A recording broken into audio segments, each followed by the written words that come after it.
So what's your name and what organisation are you from? My name is Odaa Tarbi. I'm representing the Oromo Liberation Army here today at this signing ceremony for the United Front of Federalist and Confederalist forces. And what are you trying to achieve? What we're trying to achieve is that we're trying to bring together all the forces that have risen in rebellion against Abiy due to dictatorial practices. And we're trying to build a united front, possibly something that can go towards a transition, kind of a beginning to inclusive transition. Definitely, there are going to be other groups that are going to have to be part of the transition to make it successful. This is just the first step to make sure that's a success. And if Abiy does not want a peaceful transition, are you prepared to work together to try and take the capital? Yes.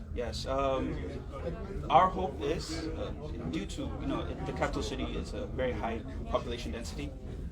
It's a very urbanized area. We would prefer for there to be some sort of deal that would include an orderly transition in which there would not have to be violence in the capital city. So we would get to the capital city, but when it comes to actually fighting the capital city, we're hoping that there's some sort of negotiation or arrangement that can avoid bloodshed.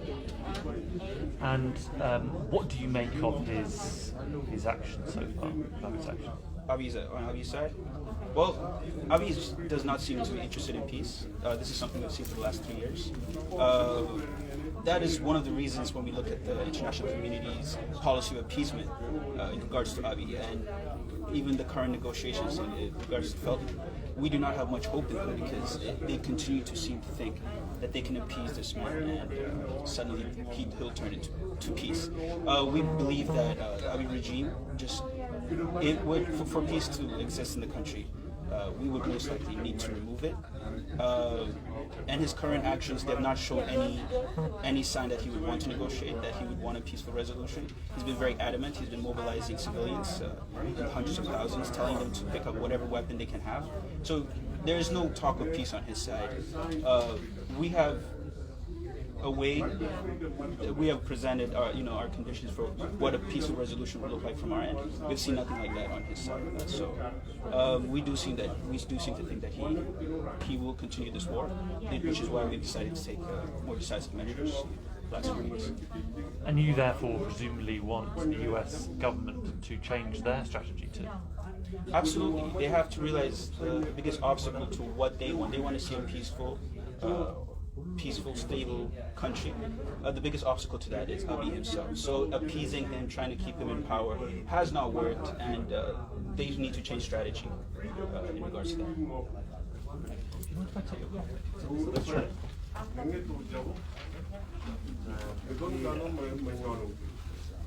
So the change, November 5, 2021, an historical event. Mad Freedom Month. So, man be getting at the chudo, man week Washington DC. Could they dano, Muko, Mechumu Kakuma, Mecho and a kid to a big Lingman killer, but per five nation to centralized. Nation now come on nation to the caricature. What can the man to an attack or Bangi Pinku? Let him know the correct character, but carry on a Timothy one more sign. I sign for freedom. Thank you. Yeah, but I can come around and see you. Fantastic. Really appreciate your time. Thank you so much. Really appreciate it as well. Hi. Excuse me, sir. Sky News.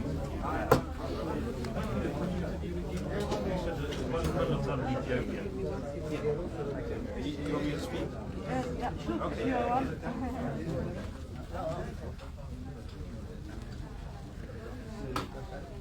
What media is this for? Thank you very much. It's okay, all right. Do you speak Amharic or you speak I speak English and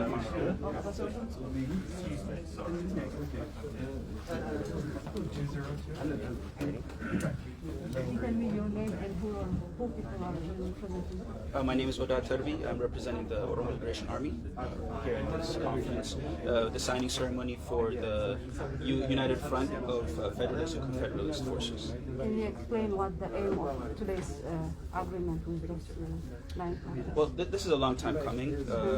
There are some ties that were formed by the various fronts, groups that rose in rebellion against Abiy's dictatorship in the last year. So today we have come together to really cement those ties.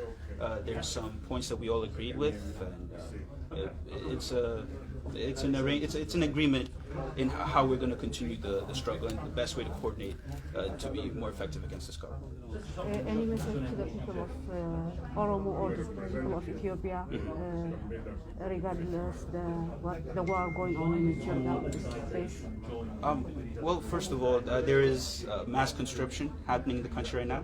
So my message to the people are, as best you can, do not participate in this war, at least not on the side of Abiy. If you need to escape, it is always better to join those who are fighting for freedom against the dictatorship, instead of going and then dying a needless death in defense of a tyrant, in defense of a dictator. So my message is, do not fight in this war on the side of Abiy. If you want to escape conscription, join the various fronts that form this organization that we've established today, and freedom is coming. It's not that far off, so just wait on. Thank you. No Thank you so problem. much. Thank you. Odaa Tarbii. Right. KMDA. Kush Media Network. Okay, Ata. Afaan Oromoodhaan goona. Ata. Okay. Maqaan kee nutti himi har'a moo maaliif maal ta'aa jira har'a? Okay, maqaan koo Odaa Tarbiidha. Har'a walta'iinsa uumame kana mallatteessine warra hirmaattota hundatti asitti argame. Walta'iinsi kuni kaayyoonsaa biyya kanaa jijjiirama fiduu, jijjiirama jechuun mootummaa abbaa irree kana, mootummaa dikteetara kana buqqisuu, dimookiraasii fi walabummaaf carraa kennu. Walabummaa jedhu self determination jedhamu, akka uummanni egereesaa filachuu danda'utti sirna akkasii ijaaru. Warra nuun asitti wajjin walta'iinsa kana uumne warra ideology akkasii qabaatanidha. Akkuma keenya waan akkasitti yaadan kanatti walitti dhufedha. Okay. Oromoodhaaf yaada erga maal qabda? Amma waraana isa biyya keessa isa jiru akkam how do you describe it? Akkam describe goota? Akkam immoo Oromoon immoo akkam ilaaluun irra jira? Oromoof immoo erga maal qabda? Asirra dabalatee qabxileen isaarra walii galtan osoo irratti hin tutteeti. Qabxileen achirratti pointi tokko coordination gara waraanaatti akka walii galu, akka bakka humni argamu, bakka akkaataa strategiin akka unified ta'ee yaada tokkoon deemnu isatti ijaaramee lammaffaa akka insila jedhe mirga sabaaf sablammii inni jedhamu akka kabajamu hundi keenya irratti walii galleerra. Itti dabalee constitution amma jiru akka hin tuqamne amma biyya waggaa sadan kana keessatti waa baay'ee keessa waan orkaa ta'ee hojjetaa ture. Achirraa dabalee waan adda adda keessa babbaasuu yaale nuun amma kan itti yaadne kan jalqabummaa mootummaa kana ijaaree xinnuma tokko carraa nuuf kenne constitution kana ijaaree fi innis akka ammaaf akka jirutti afuuqa. Okay. Oromoof immoo yaada maal qabda? Isa waraana isa amma Tigraay beera Oromiyaa Beenishaangul irra isa jiru akkam agartaa? Oromoof maal ergaa maal qabda? Okay, so dura sa waa'ee sa Beenishaangul Gumuz waan dubbadhe gara sanaa amma dhaga'eera warri liyyuu hayil keessa turanii babba'anii Oromiyaa keessatti achi keessa miindaa dhabanii Oromiyaa dhufanii namarraa hataa jiru, makiinaa fa'aa hataa jiru, uummata ajjeesaa jiru. Kuni kan agarsiisaa jiru mootummaan kun kufaatii irratti dhiyaatee jiru. Seera qabachiisuu danda'ee jiru. Kanaaf uummati keenya hamilee keenya akka cabu barbaannu abdii keessan akka abdataa mataa afa jechuudha. Amaloota kana ittiin hirmaatiinaa yoo gara Abiitti. Maaliif Abiin abbaa irreedha, dikteetaradha, mootummaa kufaa jirudha. Maaliif fayyuma deemtanii lubbuu keessan dhabdu sirna kanaaf kana dhaamsa. Kaya dabalatee namoonni tokko iftoomina bakka bu'iinsa oolaa yookaan bakka bu'ummaa argatetti gaaffii akkasaa jiru bakkuma kun akkamiin dhufee wanti miseensonni dhaabaa beekan jira maan kan irraa waan jettu. Miseensa dhaabaa wajjin waboo jechuu keetti? Inni amma irra caalaa miseensonni dhaaba kanaa biyyuma keessa jiru. Gara biyya alaa kanatti suuta jedhee guddachuu mala maaliif yoo jedhamee pirinsipiliin waboo tokko yoo irra caalaa yoo decision maker taate nama waa murteessu yoo taate yoo stakeholderii dhugaa yoo taate lafarra jiraachuu qabda. So hangammaatti kan biyya alaatti akka miseensa dhaabaa ta'ee jedhame nama dubbachuu danda'u gara PR public relation dha malee gara hoogganaa waan akkasii keessa badaan jiru garuu waan ijaaramu. Naagala jechuun bakki bu'umsaa kan keessa dhufte akkasiin walii galtee kana malee teessitu iftoominaan wanti ta'ee jiraan jedhe namoota tokko gaaffii kaasaa jiru namoota ifa akka ta'uu fi bakka uumaa iftoominaan akka fudhatte ifa nuu godhe. Kuni murtii maajida olaanaa irraa dhufedha. Maandeetii sanaatiin galata. Yeroo guyyaa lamaaf fuuldura immoo akka liyyuu haayilii Oromiyaa keessa jiran akka oolaa galaa jiran qabatee turte. Akkam deemaa jira amma gara oolaa dhufaa jiru? Dhufaa jiru amma irra caalaa gara lixaa yoo deemte amma gara laga xaafoo kan kaampii dhiisee gara baadiyyaatti deemee loltoota keenyatti dabalamee 400. 700 immoo guyyuma sanatti gara Wallaggaa kanatti dhiisee nutti dabalameera. Amma inni baay'achaa jira maaliif ijoolleen baay'ee kan humna addaa keessa jiranii dhiyooma kanatti dabalamanii lola sirriitti hin beekanii irra caalaas sababa isaan lolaa jiraniif isaan badan yeroo baay'ee waan lola akkasitti galanii harka kennatu booda barumsa siyaasaa kennamaa waboorra achuma carraa argatu harka kenna manatti deebifeetaman wajjin loluu barbaaddaa kan jedhamudha. Akkasuma ta'e warra dhiisadheen gadda laga xaafootti harka kennatanii waan akkasii keessa jiru. Kunis itti fufaa jira bakka hundatti. Amma intarneetiitiin jiru malee silaa oduu baay'eetti bal'inaan daddarba. Gaaffii isa dhumaa xiyyaaraadhaan rukutaa jira biyyi gara kamisee fi maal dhageessaa jirta namni maqannoo irra du'aa jira waan akkasii. Amma jalqaba kamisee gara garbii fi mata horaa irratti buusee booda gara artuma firsiitti buusee ture hangammaatti nama walii galteetti strike kan lamatti nama 50 olitti ajjeefame. Waa 50 ol jedhu civilian jechuudha nama hidhatee jiru miti. Kun egaa waan manni gara Tigraay kanatti hojjechaa turedha. Waan marraa eegamu dhugaa dubbachuuf abbii waanuma akkas baay'ee gara jabinaan uummata keenyatti lolaa durus akkasumadha. Kun waan itti fufu fakkaata kanaaf uummata keenyarra kan amma eegamu keessaa diaspora keessa kaampeenii jalqabuu qabu. Akka uummanni hawaasii idil addunyaa waan akkasii dhaga'ee pressurii mootummaa kanatti buusu akka air striking kun maaliif fayyuma uummati nagaa uummata hidhatee hin jirre fayyuma du'uu qaba.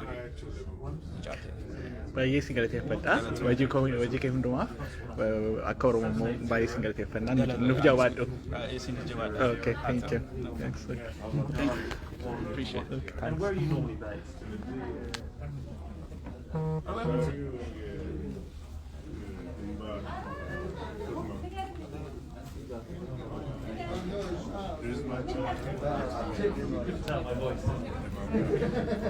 Historical. ህዝባችን ነጻ ይወጣል። ከዚህ በፊት ያልነበረ ነጻነት በሀገሪቷ ላይ ይሸፍናል ብዬ ነው የማምነው። አሁን በዛሬ ያረጋችሁት ስምምነት እንደመነሻ ነው። ቀጣይ ሂደቶች ምን እንደሆኑ ማወቅ ይቻላል። ከዚህ ቀጥሎ ያለው ሰው ምንድን ነው የሚጠብቀው ከእናንተ ቀጣይ እንግዲህ በዲፕሎማሲ የምንሰማማ ከሆነ በዲፕሎማሲ ይፈታል። አለዚያ በፎርስ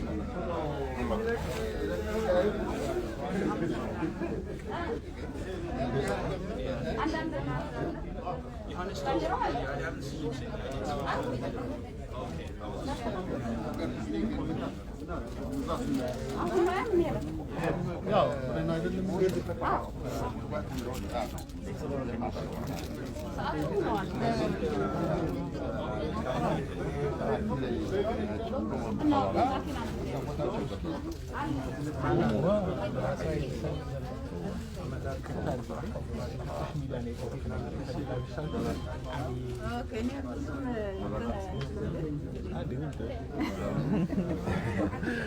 እሺ እግዚአብሔር ይስጥልኝ ስለ ስምሽንና ከየት ህዝብ የትኛውን ህዝብ ወክለሽ እንደሆነ ብትነግሪን። መቤት እባላለሁ ከቅማንት። እሺ የቅማንት ህዝብ በጣም ብዙ ባለፈው 3 አመት በተለይ በጣም ብዙ በአማራ ሚሊሻና እንደዚህ በጣም የተሰቃየ ህዝብ ነው። እንዴት ነው ህዝቡ አሁን ያለበት ሁኔታና ዛሬ ደግሞ ለምን እንደዚህ የተገኘሽ? ህዝቡ በስጋት ነው የሚኖረው። ጊዜም የተለያየ ችግሮች ይመጣሉ በተለያዩ ጊዜዎች።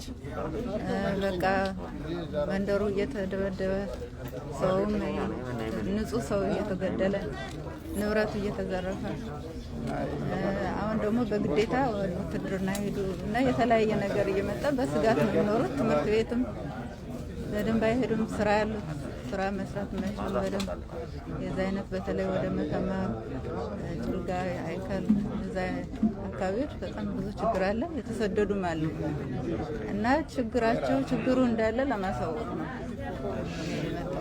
እና አሁን ይሄ የፌዴራሊስት እና ኮንፌዴሬትስ ጆይን ስታደርጉ ለወደፊት ምን ጥቅም አለው ብለሽ ታስቢያለሽ? ችግሩ ያው ተመሳሳይ ስለሆነ ከሌላው ሰው ጋር ከነሱ ጋር አብረን በጥምር ሰርተን ችግሩን እንግዲህ ለማስወገድ ነው እና ሰላም እንዲኖር ነው ዋናው። ለቅማንት ብቻ ሳይሆን ለሁሉም ኢትዮጵያዊ ሰላም እንዲኖር አካሄዱ መስመሩ በሰላም እንዲሆን ነው። ሰላም ያድርግላችሁ። በኔክስት ታይም እግዚአብሔር ካለ በሰላም እና በድል በተሻለ ጊዜ እንገናኛለን። አመሰግናለሁ። ቴንክ ዩ።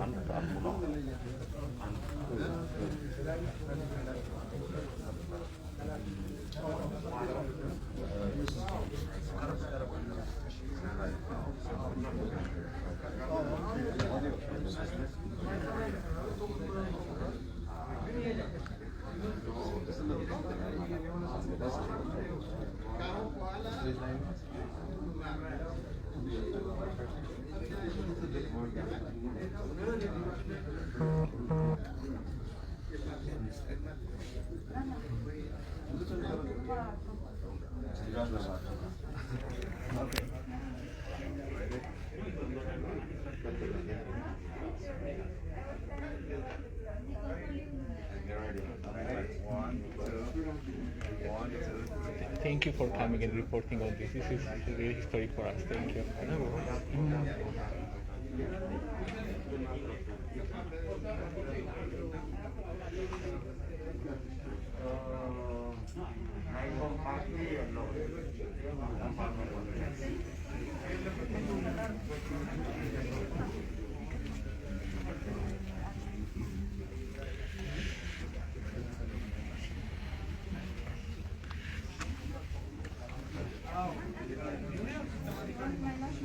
Yeah, that would be great. If you could put your email and phone number, that would be great.